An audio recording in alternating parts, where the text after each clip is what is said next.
जय गुरुदेव। आत्मनिरूपण जरूरी है।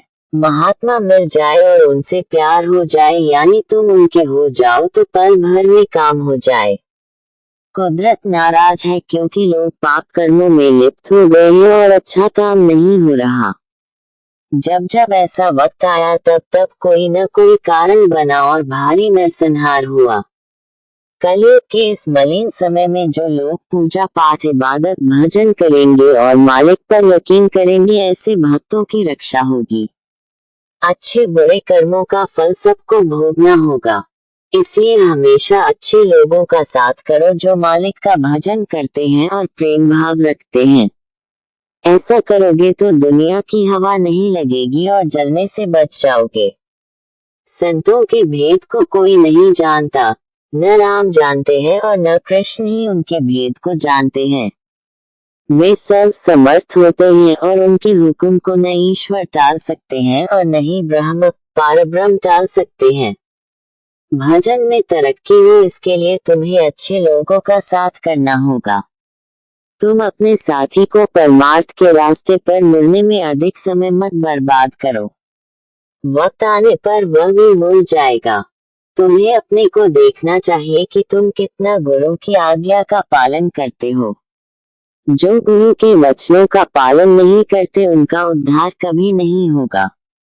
इस बात को बराबर याद रखो कि जो मनुष्य अपनी मान बढ़ाई के लिए नाना प्रकार के यत्नों से ऊपर उठना चाहता है और गुरु के वचनों की अवहेलना करता है और प्रेमी सत्संगी भाई बहनों पर हुकूमत करना चाहता है, वह व्यक्ति सबकी निगाहों से गिर जाता है।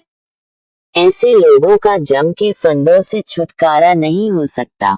तुम अपना काम करो और अपने आत्म कल्याण की चिंता करो। दूसरे क्या करते हैं इसकी चिंता मत करो। हर रोज समय कम होता जा रहा है, इसकी चिंता करनी चाहिए। भजन का समय निश्चित करो और रोज भजन करो। नियम बना लो और उसका पालन करो तो भजन ध्यान बनने लगेगा। कमी तुम्हारे अंदर है। गुरु तो दया करना चाहते ही हैं, किंतु तुम दया को ले नहीं पाते हो। साधक को अपने स्वभाव व आचरण को बराबर निरख परख करते रहना चाहिए। ये देखना चाहिए कि हम गुरु के शब्दों पर कितना कुर्बान हैं अथवा आशिक हैं। आशिकी का मार्ग जब तक तय नहीं होगा तब तक परमार्थ पर चलने का धन प्राप्त नहीं होगा। इसलिए आत्मनिरूपण जरूरी है। प्रेम गुरु के प्रति परमार्थ के प्रति बढ़ता रहेगा तो मंजिल नजदीक आती चली जाएगी। सत्संगियों को हमेशा अपने को नया समझना चाहिए। जो सत्संगी ये समझेंगे कि मैं बहुत पुराना हूँ तो वह अपनी चीज खो बैठेंगे। सब लोग सत्संग में ताजे और नए रहो। जो लोग सत्संग को पीते हैं, नए और ताजे रहते हैं। इसीलिए मकान में झाड़ू लगती है कि हर रोज गंदगी साफ करते रहो। मकान स्वच्छ रहेगा, दिल प्रसन्न रहेगा और लोग सत्संग रूपी जल उसमें स्नान करो। रोज रोज ताजे रहो और स्नान करते रहो। जो लोग सत्संग रूपी जल में स्नान नहीं करेंगे वह ताजे नहीं रहेंगे। उनके मन और बुद्धि पर मैल चढ़ जाएगा और बुद्धि गुम हो जाएगी। महात्माओं ने हमेशा सत्संग पर जोर दिया। दिन में 2 बार, 4 बार, 6 बार, 8 बार, जब भी सौभाग्य से सत्संग मिले छोड़ो मत।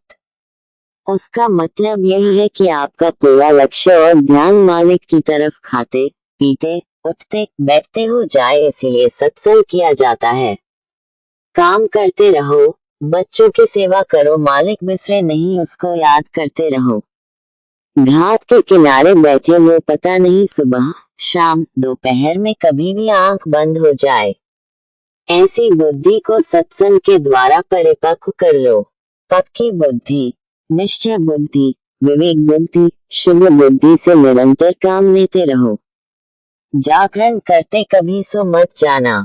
साधन भजन जवानी की चढ़ाई में कर लो, जो बचा के रख लोगे जब शरीर दुर्बल हो पुराना होगा, कमाई को बैठ के खाना।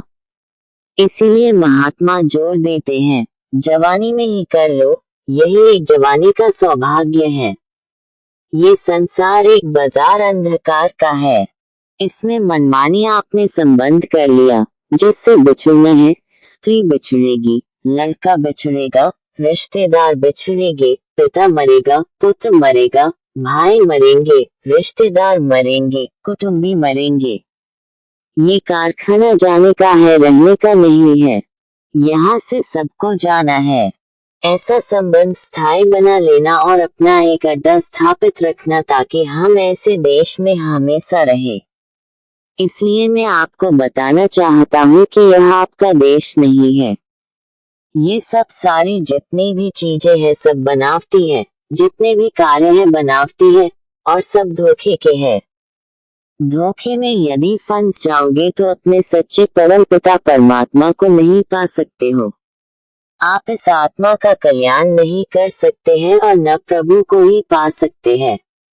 आज दुनिया में लोग इन सब चीजों में फंसे पड़े हुए हैं, वह अपने आप को नहीं जान सकते हैं और नहीं अपना जीव कल्याण ही कर सकते हैं। जय गुरुदेव।